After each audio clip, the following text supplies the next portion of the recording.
Mike Tyson used his intimidating aura to give himself an added advantage before and during a fight. I was beating guys off of just pure brute strength and intimidation.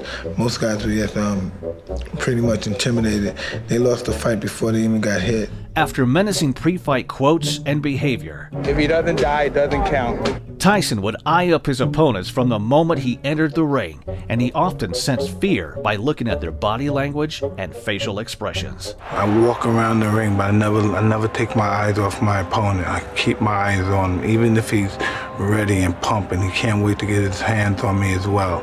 I keep my eyes on him, I keep my eyes on him, I keep my eyes on him. Then once I see a chink in his armor, boom, and one of his eyes may move, and then I know I have him. Then when he comes to the center of the ring, he still looks at me with his piercing look, and as if he's not afraid, but he already made that mistake when he looked down for that 1/10 of a second. I know I had him. Tyson scored many quick and brutal knockouts throughout his whole career, 22 of them coming at the very first round, and having a reputation as a devastating power puncher that could end a fight in the blink of an eye further enhanced his intimidating aura. That was a right to the body and an uppercut to the head, and Berbick is down.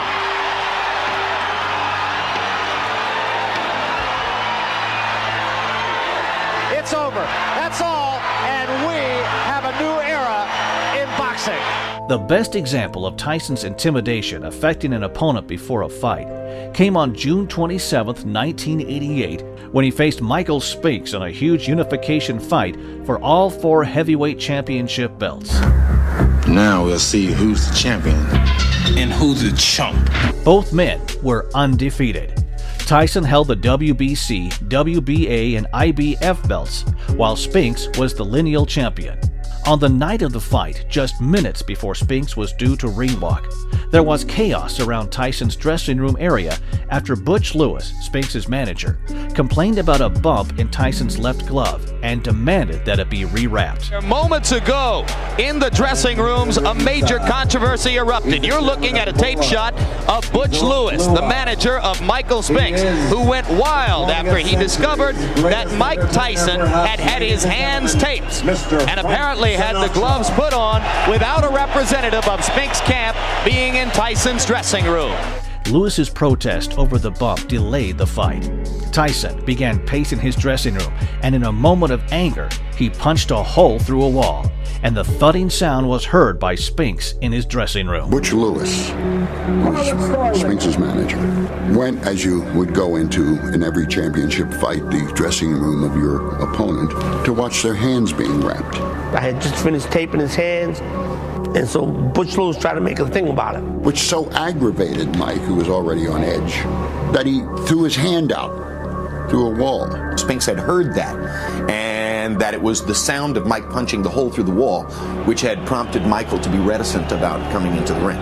The matter was eventually resolved when Spinks' trainer, Eddie Futch, was called in, and he inspected Tyson's left glove and said that it was fine.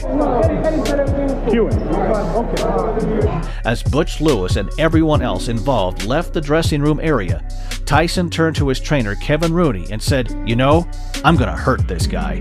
Legendary trainer Emmanuel Stewart was at the fight and went to check on Spinks during the delay and compared him to a deer caught in the headlights.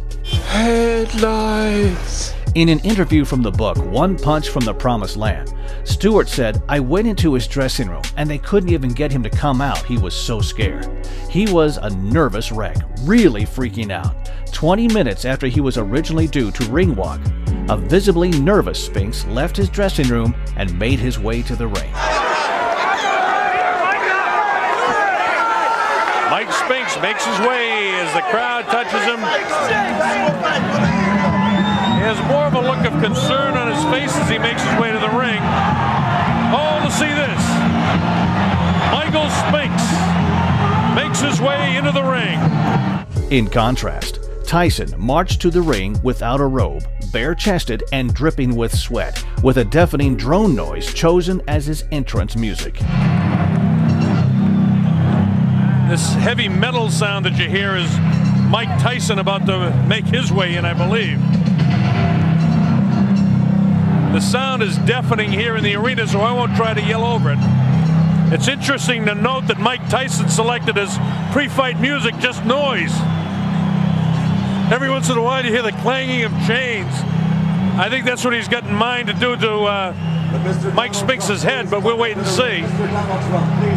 Everything that Tyson does is intimidating. There he is. He comes out. He doesn't wear a coat in. He's worked up a full sweat. I want to tell you, the electricity in this crowd is awesome. I've got goose pimples on my arms watching this event, and a lot of people in here do. You know all the history. You've been reading about it for the past several weeks. The heavyweight champion of the world comes into the ring. This is why we're here. Spinks continued to look nervous during the introductions, while Tyson bounced around and paced up and down the ring. And when called into the center of the ring for the referee's final instructions, there was no eye contact between the pair. All right, both of you touch gloves. Good luck to both of you. Tyson attacked Spinks from the opening bell and landed a solid left hook to the head and a right hand to the body. Michael Spinks, give him a little movement. Keep those hands high. After being constantly pushed back, Spinks tried to slow Tyson down by clinching him a couple of times.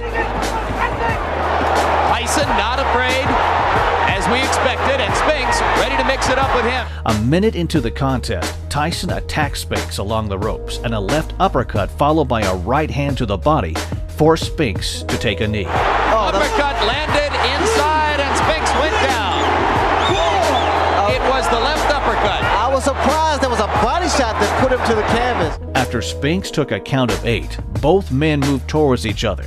Tyson rolled with a right hand from Spinks and responded with a left-right combination that landed flush on the jaw and put Spinks down again. A right hand right on the chin. 6, 7, 8. Spinks was unable to beat the count, and the fight was over after only 91 seconds. He's not going to make it. It's all over.